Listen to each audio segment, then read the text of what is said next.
plays. So we don't have it. I think we need a little more music and entertainment at this event, huh? Just a little bit to break up all that energy we're absorbing, you know, all that downloads. This has really been a downloaded sort of weekend, right? Do you get that? The information that came through and the level. I think we've all been through an upgrade. You know, you download the information, you upgrade your computer, and we all function at a new level. That's what's happened this weekend. So, you guys ready up there? Yeah. You guys good? Are you guys good back here? Has it been good weekend? Yeah? All right. Got some raised hand. I think it's been good. Somebody called this the Woodstock of the UFO clan. And I think this is, what do you say? It's the first, it's like the first annual Monterey Rock Festival. No, I don't want to talk. I think it's going to be even better. This panel's called New Beginnings, and I think it's a good way to end the whole conference. It kind of pulls it all together because it's really not the ending. This somehow I feel something crystallized here this weekend, at least for me, and we'll address that tonight. Where are we going? Maybe take some questions from the audience about that. What some impressions of the overall weekend? But let me introduce the panelists here. I'm Alan Steinfeld. I'll introduce myself. For Newrealities, you can look me up at newrealities.com. I have interviews with lots of these people. We did 3 hours with Richard Dolan's one day. Yeah, we did. We did 3 hours. A lot of time. Yeah. He was always awake. During part of it. Richard's always awake. So let me just introduce like this final panel because I think this is the place we can pull it all together. And one more thing about that is that someone, I don't know who it was, said that we can't expect disclosure to happen from the top down. It has to be a grassroots movement, and that's exactly what we have here. It's from the bottom up, and this is the face of disclosure, Richard. This is AD. These people are living after disclosure. So I don't think the government has anything to worry about. Never.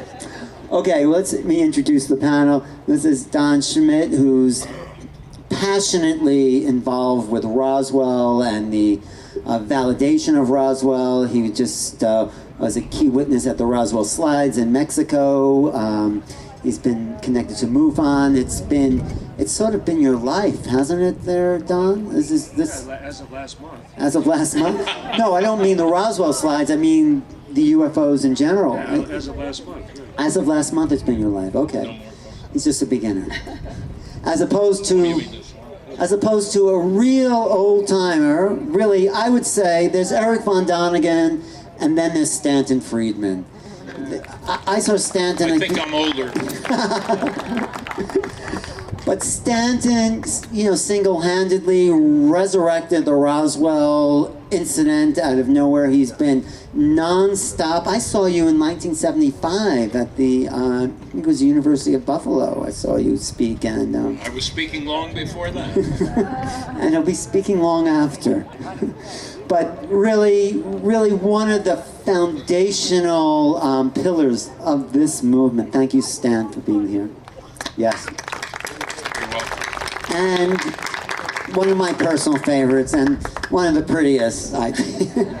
And Miss Idaho herself. She was Miss Idaho, I think, in 1960. Put me through school. Put you through school and made her what she is today. And that ramp in Atlantic City is too long to walk in a bathing suit in front of people.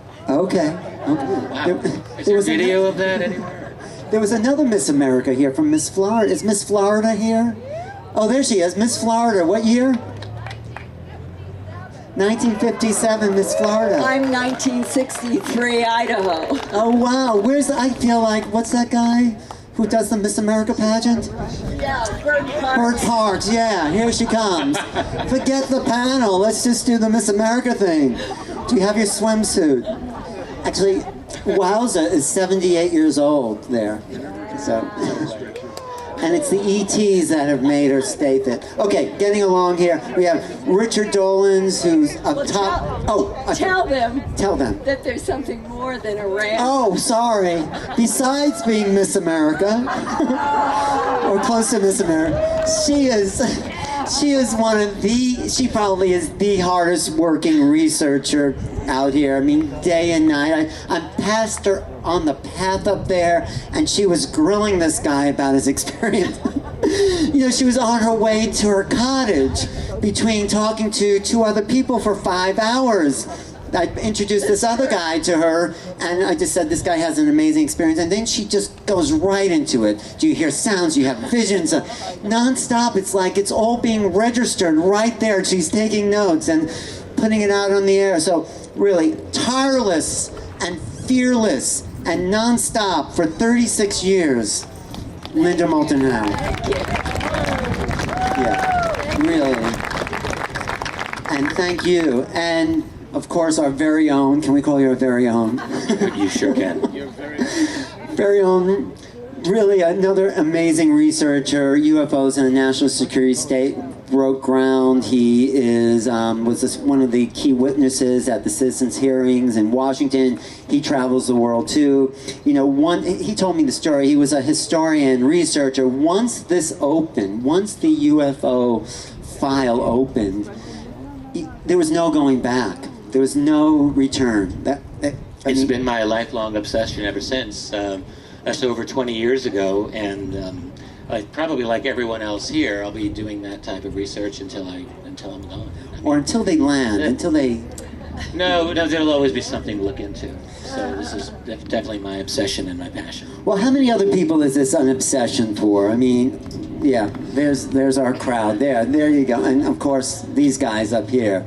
And Michael Tellinger, holding space on the whole other side of the world for all of us. Yes.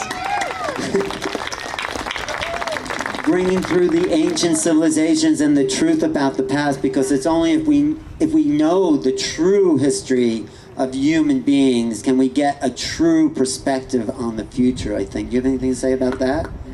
He just shakes his head. Something like that, yes. He's been talking all weekend. So anyway, this is called New Beginnings, and as the sun is setting on the weekend here. Was there something else? Did I miss something?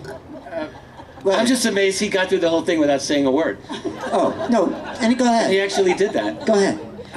Sorry, Richard distracted me. What were you saying? Nothing.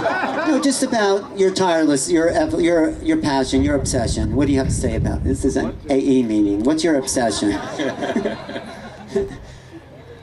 Aliens Anonymous. Thank you. I wake up every morning and I work on the Ubuntu movement, and all day, every day. That's what I do.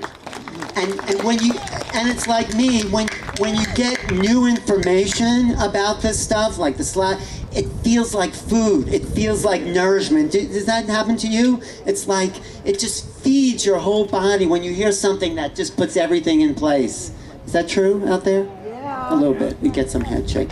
Okay, here we go. So I guess this movement's been going on. How old are you, Stanton?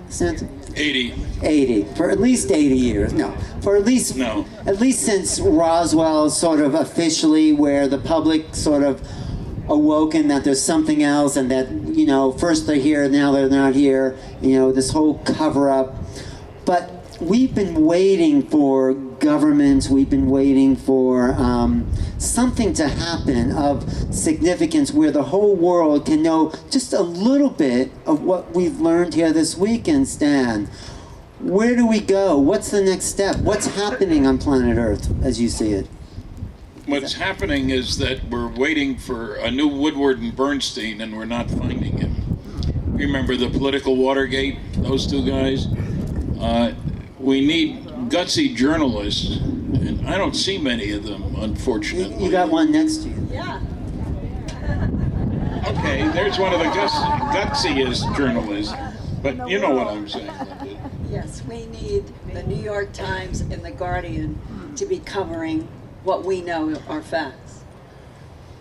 Well, you know, to do that is not going to be easy, because all those journalists have been systematically removed and replaced by yes men and yes women that will write what they're told to write, and if they don't want to write it, then they get fired.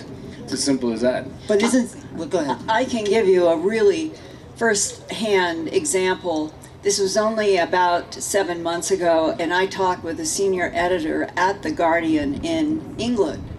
And I had, at the time, something very fresh on R.A.F. Bentwaters. And I talked to her about it, and she was extremely enthusiastic and said, Linda, we would like to have you do a contributor piece. Those were the words. Send us the outline of what we've talked about on the phone, and I did. And 3 days later, I got a simple sentence, I'm so sorry, we can't go forward. It has been knocked down from upstairs. Yeah. And that has been, I had the same thing happen at CNN. I was working on an environmental series at CNN in 89 to 90. And they, the producers, some producers there in news knew that I had done work on A Strange Harvest, and they were interested in doing a series in which I would be an investigative reporter on this field. We had worked out an outline to be sent upstairs, and I'm saying that the producers were 100% on board. We had meetings, everything was a go from that point of view. The same thing, it goes to who is ever going to sign off on budgets, and within a week we are told, sorry, but it's been canceled or it won't go forward from people above. And one time in New York City, after I had done A Strange Harvest and was back there because I was working on the HBO project that I've written about in An Alien Harvest, and I had colleagues that I could work with that would get me meetings with the heads of documentaries. Believe it or not, NBC, CBS, and ABC had documentary departments back in 79, 80, 81, 82, 83, that period of time. So I was in New York City on the HBO project, and I had set up meetings independently with NBC, CBS, and ABC to see if it was possible to talk with them about doing something for news or a documentary in addition to this frustrating work that I was trying to do on HBO and was being blocked. And I was able to meet with the heads of the documentary department at ABC, CBS, and NBC. Every single one of them said, Linda, we don't have pockets deep enough to take on the US government, and that's what you're asking us to do. And the guy who was head of documentary at NBC said, it doesn't matter what documents you bring. It doesn't matter what photographs you bring. Unless you can bring the president, the vice president, the Joint Chiefs of Staff, and they are always throwing these names out, unless you can get them on board to back up what you would bring, we're not going to do this work. So that is the history of what we've been up against in the past, and it is basically the context for what is today on steroids, Right. the blocks. I would just add. I just want to say, I'm going to yeah. get back to you, Stan, but I'm just going to hear from. I want to get back from you. Well, I really think Stan is right. We need Woodward and Bernstein's, but they don't have to be with ABC or the majors or the Washington Post. We're in an era where journalism's expanded. We have people like Glenn Greenwald and Chris Hedges, and there are people right here at this table who I think we're doing our best in order to put together the evidence, put together a strong case for this. And I really do believe that the mainstream establishment media is making itself into a complete irrelevancy. And I do think at some point people are starting to realize that they are nothing more than other than a mouthpiece for the establishment power structure. So, you know, I think things are changing and there are opportunities. What Linda does with her work and what I think many of us here are doing is exactly that type of work. And it's not going to happen overnight, but I believe that we can make some real progress. Well, it's events like this that are changing the way people Exactly. think and respond. Look how this event has grown Exactly. over the last 3 years. It's amazing. It doubles in numbers every year, and this is happening all over the world. Don't think this is the only event of its kind in the world. Thousands of events like this around the world are happening every year. Yeah, Don. I would just like to cite an example of the way the American media still has an agenda. Last year we filmed a documentary with the Smithsonian Channel, and it was with a Canadian production company, and it was very neutral, very fair. In fact, they were very pleased that they had even gotten former governor of New Mexico, Bill Richardson, to state on camera that he was convinced that Roswell indeed did happen. Well, the producer, when I had inquired as to when the American air date was scheduled, he said, I need to forewarn you, the American version is totally anti-Roswell. In fact, they cut out the statement of Governor Richardson intentionally. And that's So that's the coming agenda. from higher levels. So going back to Stan, and then I'll introduce. You're not only a ufologist, historian. You're a historian of the movement itself, right? Because you've been around since the beginning. Been around a long time. So now that we have a growing population due to things like the internet, and there's and commercial television is getting out of date. There's 40 hours of video uploaded to YouTube every minute. I heard that, and people are watching millions of times more YouTube than network television. So the power is back to the people. So from your point of view, do you see this evolution? Do you see a movement? How do you report it, Stan? Well, there's a good and a bad side to that. What I find is that many people are quite willing to believe everything they see or hear on the internet or on YouTube. And at least in the past,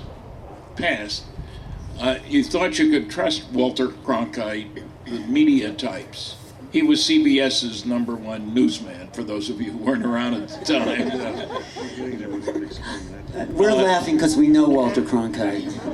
My point is that I'm doing a paper at the MUFON Symposium this year over in Irvine, California, making ufology respectable. And one of the points I want to make is that ufologists sometimes are their own worst enemies by buying into stuff that doesn't have anything behind it other than somebody's wishful thinking. So I say have facts in hand before putting mouth in gear. That's not a popular viewpoint where I come from, I guess. Well, it's a start. I mean, it's good. I mean, I think it's important to and I think that's what makes these people credible, is because you do put the facts in gear and you don't just spout off. And that's why I think this, conference is really a high quality, because Victoria Jennings and Paul Andrews look for those quality people who are respected because they do look at the facts. I mean, this is Danny Sheehan, who defended or counseled to John Mack at Harvard, who wanted to get rid of John Mack for just saying that people had contact with these aliens, and they wanted John Mack to say, couldn't you just call it another psychosis? And he goes, well, you tell them John's point of view. It was rather comical, actually, if it hadn't been so serious. The bottom line is that we had at that time, that was 1994. It's getting longer and longer in the past, it seems. But at that time, you were actually capable of appearing in front of a panel of the faculty of Harvard University. And when I inquired of them, I think I mentioned to maybe the other night, that when I inquired of Dr. Relman, who was the chairman of the committee that was interrogating John about his book, who was also the editor-in-chief of the New England Journal of Medicine, he actually, when I said to him, look, during the process of this panel, are either one of the two following factual questions going to be at issue? One is whether there is another highly intelligent, highly technologically developed life form in our universe anywhere. And secondly, might one or more of these UFO incidents actually possibly be a vehicle from one of these extraterrestrial civilizations? And Dr. Rumman said, well, certainly those matters are at issue in this hearing, but for anyone to believe either one of those things is true is completely ridiculous, he said. You know, I mean, and now this is Harvard University, declaring just, what is it, 30, how many years ago is that now, 30? And they're the foundation. That's how much it's changed now. Now, the substantial majority of people in the country are perfectly aware of the fact that there's obviously an extraterrestrial civilization, and people all the major institutions are now starting to roll into place to get ready to accept that. And so that it's much like anything else in the field that I happen to be in public policy change and all that. You have to be there way out ahead of the schedule in order to be there when the change takes place. Otherwise, people just think it's always been that way. But it's a big challenge now still. Well, let me ask Richard Dolan. Did you hear what Danny just said? Oh, yes. And do you believe that things are in place that are, I just was wondering if you're behind those stars. I know it's been a long weekend. So, but he says the change is about to take place and, everything. No, not exactly. I didn't say that. I said that I guess I wasn't listening. No, there's a process. There's a process by means of which now the major scientific community and stuff feels comfortable because now they're being able to discover all of these new planets. They now have the new the Webb telescope is going up next in 2018. They can actually through spectrographs analyze the actual elements on planets. They can actually segregate that out, and they're going to start this process of look, we've recognized microscopic life we believe on this planet. Then we've got amoebas on this other planet. Now we've got kind of small life forms, and they're going to go through this process of kind of feathering in the discovery of life elsewhere in the universe, and they're going to try to completely ignore the fact that beings have been coming here for years, and they won't address it at all. None of the major media are going to address it. They don't want to talk about it, and it's going to be just like the torture, with the Bush administration. The Obama administration comes in and says, "Oh yes, it appears that they've been torturing people, but why look to the past? Why prosecute anybody criminally for something they've already done?" Well, Richard Dolan's going to address it here. Well, I think Danny's exactly on point, but one thing that is interesting to me is to see how the UFO phenomenon is actually at the forefront when you really see it of many of the cutting-edge scientific questions we have. So 50 years ago, scientists would say, oh, interstellar flight's impossible. And it's also impossible for beings to survive the kinds of maneuvers that are in these craft. Therefore, this can't be true. And now what we find is actually the UFO phenomenon is kind of way out ahead. We now know there are actually valid scientific formulations that could explain, at least in theory, how interstellar travel might happen. The numbers were put out over 20 years ago by a mathematician named Miguel Alcubierre out of the University of Wales, and there's been other work as well to show that at least it's theoretically possible to go through the stars. There's a way to do it. That we don't have the energy, or that we don't officially have any of that capability, but it's there. Similarly with things like how do you survive the G-forces? It was back in the 1940s and 50s. That's impossible. Well, actually, no. There's viable theory as to the propulsion system of these objects, whether it's electrogravitics or geomagnetic principles. Or nuclear fusion. Stanton, you have a famous line about the... Okay, go ahead, finish. Well, I would just add... neutralizing gravity. Exactly, and then there are concepts of telepathy. You hear of telepathic contact continuously in this field, and again, this would be something that years ago scientists would say, well, that's impossible. And we now have, the military's already out in the open got weapons that can put sounds inside your head. That's one thing. But the other thing is that I think the UFO subject has had some responsibility for promoting the subject. Let's just call it the science of consciousness. There are many people who've had these apparent telepathic experiences. What is behind it? And there are viable, interesting scientific theories as to how that type of thing is possible. So when you really think about a subject like UFOs that can be involved in so many profound scientific questions of our day at the leading edge, how can that not be one of the most important issues of our time and really worthy of the best and minds of our era to try to figure out? No, thank you. Oh, Stanton, because... Well, there's a point that needs to be made here. We're aware that there's an enormous amount of evidence that aliens are visiting. if you talk to the SETI community, silly effort to investigate, you find that they have provided no evidence, zero evidence, that there's anybody out there sending radio signals to us using technology that's compatible with our means of detecting radio signals. And yet they absolutely refuse to look at the UFO evidence. I mean, obviously, if aliens are coming here, you don't need to listen for signals. Maybe you learn sign language, you know. So we have a problem with the people making the biggest noise about life out there, but they ain't coming here. And why is that, you think? Big self-interest. They like to consider themselves on the top of the heap when it comes to dealing with this esoteric subject of extraterrestrial intelligence. There's no basis for that. If you were wondering about motivation of Earthlings, would you go to an astronomer to get his opinion? I mean, what does he know about that? Motivation isn't his game. Would you, if you wondered about sending a man to the moon, do you go to the astronomers? They don't know anything about advanced technology. A doctor of an astronomer in Canada in 1941 proved that it was nonsense to talk about sending a man to the moon and returning him. It was because impossible. he did the calculations, and the initial launch weight would have to be 1 million tons. Apollo weighed 3,000 tons.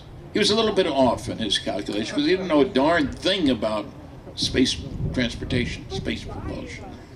I'm just personally concerned that society, as we know it today, has become so adapted to just accepting simulation that the country in many ways has lost its pioneer ethic. If you think back a year ago when they were soliciting volunteers for a manned mission to Mars, but one way, and that they still maintain that it's going to take 6 months to get there. And yet when the Mariner probe was launched to orbit around Mars in 1969, it took 6 months to get there. And the thought that in 50 years' time, almost 50 years' time, it's still taking us 6 months? We're either not being told, again, the truth, or they're relying on the fact that people have become complacent enough to accept that the space program is essentially dead. Right. And as a result, we're not looking up at the stars as we used to. We're not wondering as we did. And for those of us who grew up with the space program, I think that's one of the things that initiated our involvement in the UFO field. Because in many ways, we all wanted to be out there. I wanted to be an even greet astronaut, them. yeah. No, so let me get back to Michael. Are you, oh, sorry, I didn't mean to interrupt there. No, no, I wanted to hear more from you because, you know, you represent that ancient history. How does that fit in, and that acceptability of where we've come from, how does that fit into this whole issue here? Well, you know, I'm listening to what everyone is saying here, and what strikes me is that we are more of a slave species now than we have been ever before in our human history. Really? What about these people? What about us? What about you? I'm talking about all of us, because everything we're talking about here is not by accident. We don't have an incompetent government. We have a government by design. And everything they're doing is not because they're incompetent, it's because it's by design. They're doing it. It's the script that they've been given. So, you know, let's stop worrying about why they're doing it. We know why they're doing it. They've been told how things are going to happen and what they're going to impose on humanity. The government is not your friend. They're the slave master. And let's just deal with the issues. Whereas the government is supposed to be the servant of the people, and they're not the servant of the people. They're exactly the opposite, to the worst possible extent. Let's recognize it and move on. And that's exactly what the Ubuntu movement is doing, is offering alternatives to the current draconian oppression of the human race. If they keep you focused on survival, if they can keep your minds busy with technology, if they can keep your hearts and souls captured in worry and pressures and all that, they own you. You are enslaved. Yeah, but what's happened here this weekend is there's been a lot of talk about people moving out of fear, moving out of the enslavement, taking back the power. And this is, Richard, this is the disclosure movement right here. I mean, this is us. Yes. This is, right there, she's waving her hand. Really, I think so. So it may be true that people are more enslaved on some level, but I think people are more free. I'm an optimist that way, that we are awakening. Well, we're in the most revolutionary, I'm sorry, Michael, we're in an incredibly revolutionary period in every way.